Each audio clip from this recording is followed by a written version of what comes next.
In today's video, I'm going to teach you how to manage invoices with Odoo Accounting software. To get started, open Odoo and click the Accounting app. This is where you'll handle financial tasks, including customer invoices. Once you're inside the accounting section, go to the top left toolbar and click Customers. From that menu, select Invoices. This will take you to the main invoice management area. Here you'll see a list of invoices already in the system.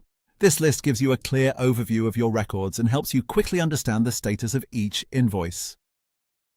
Typically, you'll be able to view important details such as the invoice number, the customer name, the invoice date, the due date, the amount due, and the current status. This layout is useful because it lets you scan through open, paid, or overdue invoices without needing to open each one individually. If you want to create a brand new invoice, click New at the top left.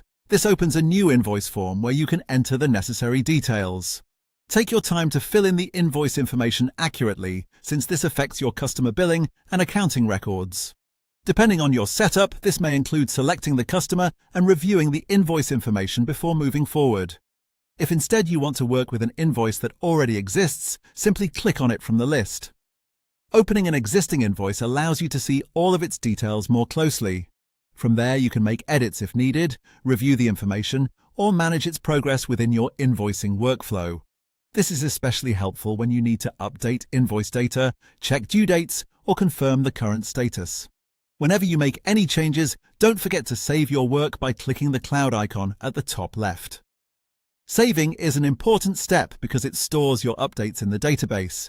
If you move away without saving, your changes may not be recorded, so it's a good habit to save as soon as you finish editing. As you work in this section, it's helpful to review the invoice list regularly so you can stay organized and keep track of outstanding payments. Even a quick glance at the status and due date columns can help you monitor what needs attention.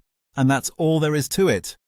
Once you know where to find the invoice list, how to create a new invoice, how to open an existing one, and how to save your changes, managing invoices in Odoo becomes a very straightforward process.